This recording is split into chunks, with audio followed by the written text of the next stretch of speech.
What is going on, everybody? Today we are bringing home a car from winter storage. We're finally bringing home the Turbo E34. Honestly, I haven't even wanted to get it. That's why I haven't gotten it yet. It's been away for like 8 months. I'll talk about why, but long story short, all it is a liability to me. So leaving it stored away for longer didn't really bother me. I've been busy with my other projects and stuff. But anyway, let's go grab that. I stored it at my uncle's house. Don't want to bother him, so I'm just gonna go start it, bring it back, and then we're gonna begin talking about it. And I gotta put the wheels on it, do an oil change, and let's take it for a spin. I got the battery in it. Let's see if she fires up. Kind of worried about this. It's been quite some time. Well, the blower motor still works. All right, let's see how long it takes to start. Actually, let me do a couple dry cranks. Get some oil going. Oh man, fires right up. Look at that. I missed the sound of this loud and obnoxious car. Well, for those of you that don't know, for the new subscribers and all that, this is my 1992 525 E34 in Calypso Red with a turbocharger on it. So this car right now makes 421 wheel on a Mustang, so about 500 crank. Full set HX35, 25 PSI of boost, standalone ECU, low compression head gasket, and ARP head studs, otherwise stock bottom end. And yes, it makes that power with a stock bottom end. I've talked about it plenty of times. But yeah, this is my little toy. This is my, what can I call it? Frankenstein evil scientist concoction here. This car was built in my garage. Obviously I had some help with the wiring. The fab work was done elsewhere and the tuning was.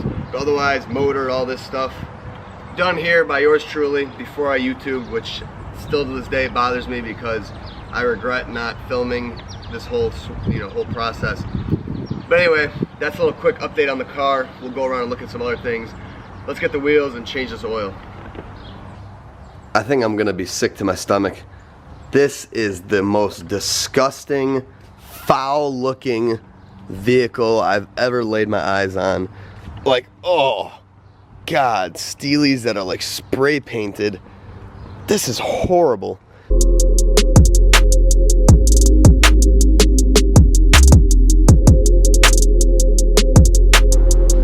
Much better. That is good. All right, these are off. OZs are on. She looks presentable. All right, now it's time to get this oil change going. And I should, since I'm the E34 guy that I am, should have E34 525 oil filters in stock. Yes, sir. Always keep a spare. I believe I have a fuel filter. Yeah, I do. I'm gonna do the fuel filter after I run a cycle of gas through it. So after I drain the tank that's already in there, then I'll do the fuel filter. I do that once a year as well, but I want to get the old fuel out anyway. So I got the filter. Now do I have the oil? Yes, I do. Fresh jug of 1040. That's what we want. And I got a smaller one to top it off. Beautiful. All right, looks like we can do an oil change. That's nice. All right, how does it look under here? Everything looks pretty good. Motor is not leaking anything crazy, except for my turbo drain, a little leaky, but it's been leaky, so I've just been living with it. That'll not be an issue pretty soon, and I'll explain why. Well, let's go ahead and change it. So as you guys know now, I change all my oils right after winter storage because I drive the car for the year, which isn't that many miles, and then I store it with the oil that was in it, and then after 6 months, the oil will then be a year old, and then it's time to change it. And I'd rather have fresh oil going into the season than fresh oil going into storage, and then it's, by the time you're driving it again, it's already 6-month-old oil or 8-month-old oil, and that's already pretty old oil. So I used to do it that way, and I realized that was a waste. Man, the underside of this car needs some freshening up. Oh wow. That was rookie. I completely missed the plug. Damn, I'm not gonna get paper towels. Well, the oil looks pretty good at least. Nice and clear, not very black. Magnetic drain plug looks super good. Nothing on there but a little bit of sludge. So that's good. I would say this oil probably had, oh, I drove this car a lot last year, probably 2K or so. which is a lot for my cars, to be honest. But anyway, I'm gonna let this drain. I'm gonna jack up the rear of the car because since it's a front sump, when you jack it up like this, the oil might go to the back a little bit. So I'm gonna jack up the rear so that all the oil comes to the front so we can get all of it out of there, and then we'll head up top. You guys would be seriously surprised to know how much more oil comes out of that pan when you jack up the rear end. Because like I said, front sump, it all goes to the back. So once you level it out, a lot more oil comes out. So if you end up finding yourself overfilling this car a lot, it's because you're filling it when you drain it with only the front end up. So it's not draining evenly. So you still have a lot of oil in that pan. So that's why you're overfilling it. Because an M50 should take about 6 quarts, 6.5. So kind of depends on the car. This car likes to take a little bit more, so.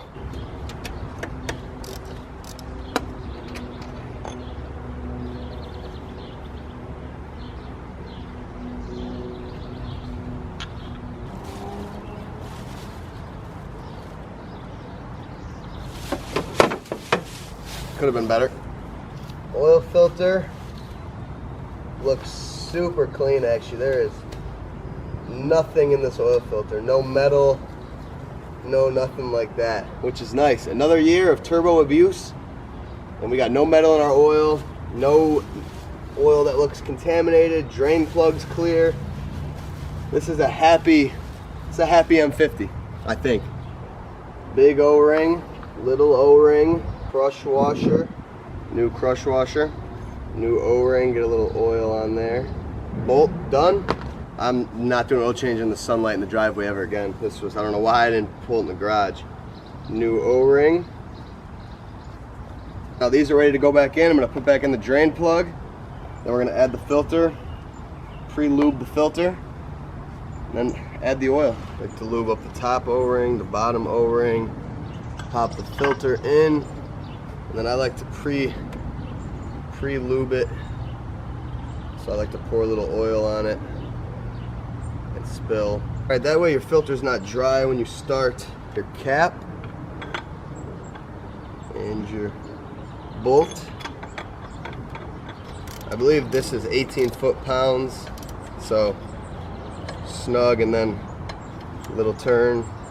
All right, high mileage 1040 going in. You know, that good stuff.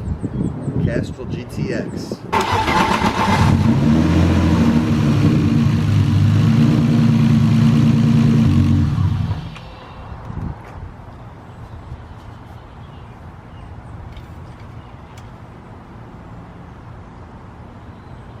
Ooh, just under max.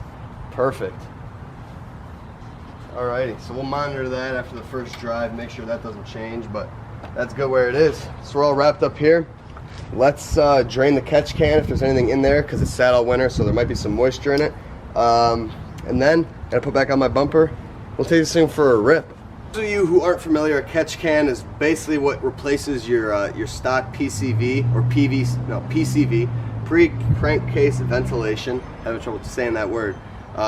So you get rid of that, which the stock system, you know, sucks, and you put a catch can. So it goes from the where it comes off the valve cover, and then all the junk is caught in here. So we got a little drain on it. So let's see a year what goes in here. Nothing at all. Oh, one drop, which is actually pretty good. I remember checking this last year and there was nothing.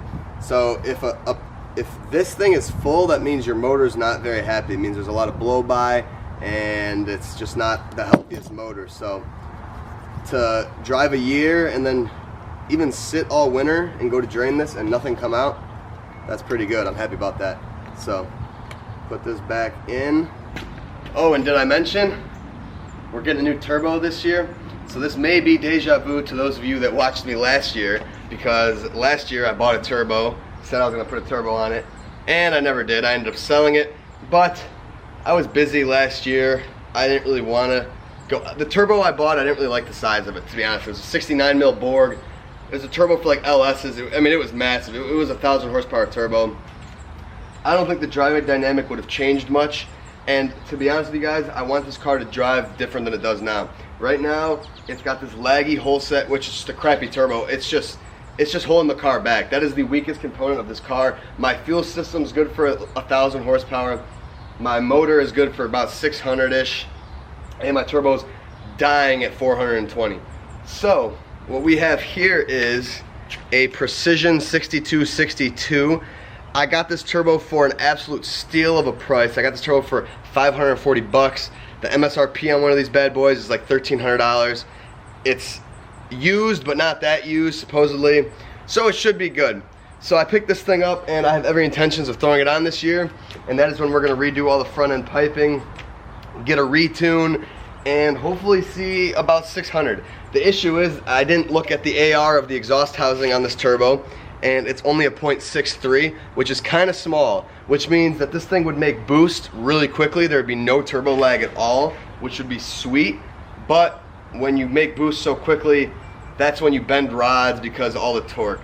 So I might buy a brand new exhaust housing from Precision, a 0.82 AR, because 0.63 is a little small, but it also is a low compression 2.5, so it might not be all that bad. So my plan is to get this fabbed on there, put it on, get my tune dialed in, and then if the car is choking up top, we'll go to a 0.83. If I'm not making the power I want to make, we'll go to a 0.83.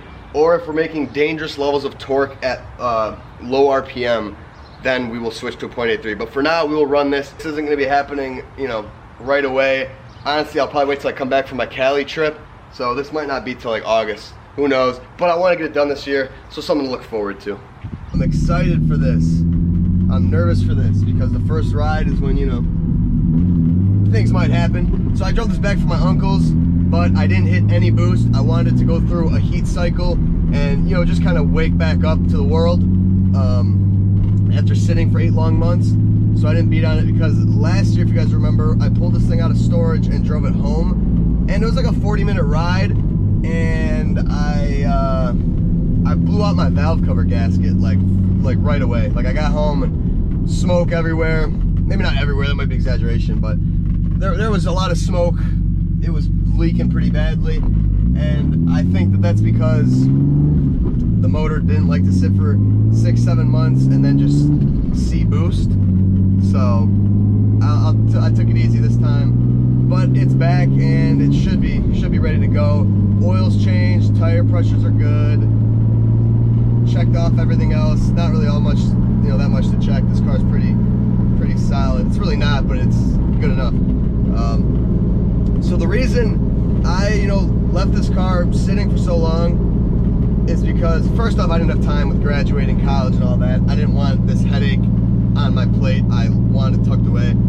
Second, I was busy and am busy with the blue car, and I didn't really need this thing crowding up the driveway, because with the silver E36, that sits outside and this sits outside, and I only have one good spot to leave a car outside.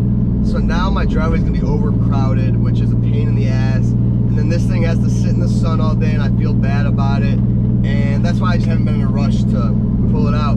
But the main reason is because E85 used to be under $2 a gallon. I literally used to fill this gas tank for like $36. Now, with the gas prices, E85 is like $4.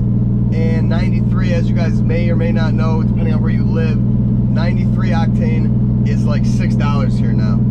I know my European followers and viewers, I know you guys have been paying a crazy amount of gas for years now, but for me, for where I live, I have never in my life paid more than $4.40 for premium. It's at $6, it's insane. 87, which I can't even run in this car, is over 5. It's just unbelievable. And the way this thing goes through gas and E85, this car probably gets maybe 10 miles to the gallon, probably a little bit less. So, you know, to go around and drive it and have fun is kind of hard when it's gonna cost me $80 to fill up a tank of E85, and I'm gonna blow through it in 200 miles. It's insane. It's not like financially responsible. And I know I'm not one to be financially responsible, but I've just been trying to allocate my resources better to build the blue car and stuff. So I want to take a break from this car, but I can't let it sit all year. I know you guys want to see it. I want to drive it. So I pulled it out, alas. And right after this video, we're going to be taking it all the way up to Wisconsin for about a 5-hour round trip. I'm going to make a video out of that. So that should be fun. So that'll be a full tank of gas easily. But yeah, so that's why it's been chilling. But it's out, got a new turbo for it, and we are ready to get back into the turbo things right when it gets hot. Car feels just how I remember it for not getting into boost yet. But the one thing I will say, and it's been like this, but I never really thought twice, this is probably the worst shifting car I've ever felt in my life. I don't know what I have to do to this shifter. I don't know if it's the detents, I don't know if it's the trans, I don't know if it's the linkages. I don't think it's the linkage, because the linkage is pretty tight and stuff. And I believe this thing has a E60 short shifter on it, so it feels even better than stock. But dude, it is just so clunky and like sticky. It's like it doesn't want to like come out of gear. So I've let a few people drive this, and almost all of them have almost money shifted it third instead of fifth. And I now understand why, because it just shifts horrible. I mean, I've been driving the E36s for the past couple months. I've been driving the 540, which I redid all the shifter linkages and no, not the detents. And that car shifted like amazing compared to this. I don't know what is wrong with this car. I don't think it's like my shift boot or anything. So I don't know. I have to, like, it's firm. It doesn't have a lot of play, but Jesus, it's sticky. That could be a detent thing. I want to say that's a detent thing. And apparently detents are kind of hard to get now. So I got a set for my blue car ZF, which I'm going to be getting done next week. But aside from that, yeah, apparently you can't really get them anymore. Alright, time to get into boost territory. There's kind of a lot of traffic here. So a reminder, we're on 93, so we ain't making we're not making any crazy You guys hear that? I miss the noise of a turbo car. But yeah, so we're not making any crazy power right now. I think on 93 this car dynoed at like 340, I think. So not too bad. So it'll feel fun in this car for sure. But alright, here we go. First pull. That wasn't it. Right here. Oh yeah. Woo! I missed the boost. It doesn't feel all that quick. You know, it's not making, like I said, it's not making a lot of power right now. It feels good for sure, but I forgot how. There's a lot of things in this car I want to fix. The boost hits way too late, so I'm not spooling until like 4,000, and I'm not making full boost till like 5, and my red line's at 65. So I have like 1,500 RPMs of boost power, which is not enough because my tuner limited me to 65 for some stupid reason, and then I have a 346, which is just too short of a ratio. So it's not. That's what I'm saying. It's not all that drivable or fun. Which is, so when I put the precision on, I'll be making boost at like 2,000 RPMs. I should have full boost like by 4. So that gives you a lot of time to have fun. Right now I'm making boost and shifting, which isn't very fun. And then I'm trading diffs with Dakota. So I'm going to be actually going down to a 323 because he has the S54. So he wants 346, which is closer to the E46 M3 stock ratio, which is cool. So I'll have longer gears. When my new tuner gets on this, I'm going to tell him, give me back my 7,000 red line. I didn't want to argue with the guy that didn't give it the first time. Great tuner, but just not a BMW guy. Doesn't really understand that M50 can rev to 7,000. So I'm limited at 65, and I'd like more of that. So the car will be a lot more fun and a lot more drivable, and the front end will look better because I'll get all my intercooler piping redone when I do this. So let's go over here and have some fun. The smell of 93 is overwhelming because it's a full tank and it kind of leaks at the top. Oh, I miss this car so much, man.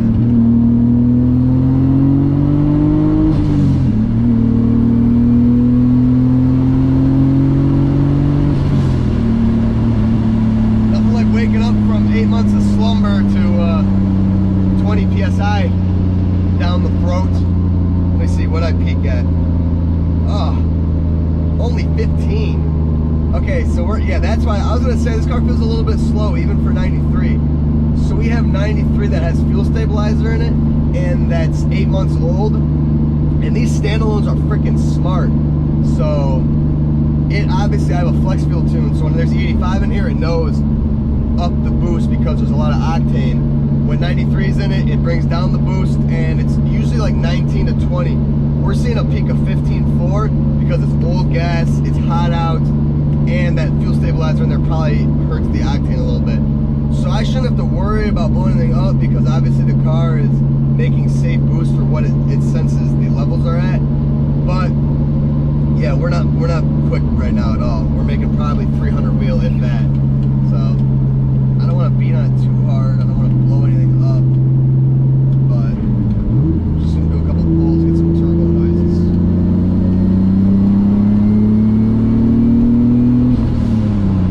Nah, but even for not being fast, it still feels crazy. I forgot that I haven't driven an E34 in so long, except for the 540, which, you know, that's a V8 torquey car right from the start. So the 540 is a quick feeling car, but this, once the boost builds, nothing's like it, man. When the SV2 car's done, I can't wait to compare the two.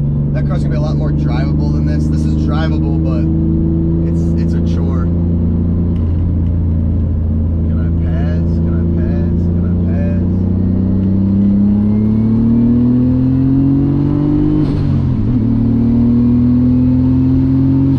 People are insane, dude. People drive so freaking horrible. I'm really excited to put that precision on here now that I'm driving it again. Getting that new turbo has really unleashed or unlocked my like modifying this car desires that I haven't really had in like 2 years. Once I finished the build, I was so drained from the money and the time put into building it that I just didn't really care to, you know, upgrade it, right? I had already spent so much money. I was just sick of, I didn't want to go any further. And if it wasn't the right turbo, it wasn't the right turbo, and that kind of held me back too. But having a turbo that's going to bring my spool time up, you know, more spool at a lower RPM, I'm really excited for that.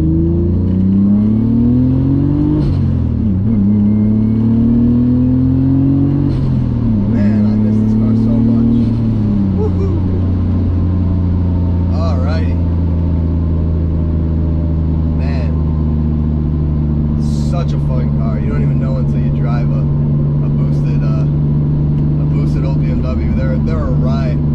But so anyway, I'm gonna head back. I don't want this to be too long. I gotta hit the road right now and film my road trip video. Turbo's back. Turbo E34 is back. We got a new turbo ready to be put on here soon enough. Content wise with this car, until I'm doing that, not sure what I really have to film, but I'll think of some stuff. Then we're gonna dive into the blue car. We'll have a nice little comparison. NA SV2, Turbo M50. Should be a lot of fun. Thank you guys for watching. I hope you enjoyed. I hope you guys are as happy to see this thing back on the channel as I am. It's been way too long. I'm long overdue for some boost content. So anyways, I'll see you guys in the next one. Thanks for watching.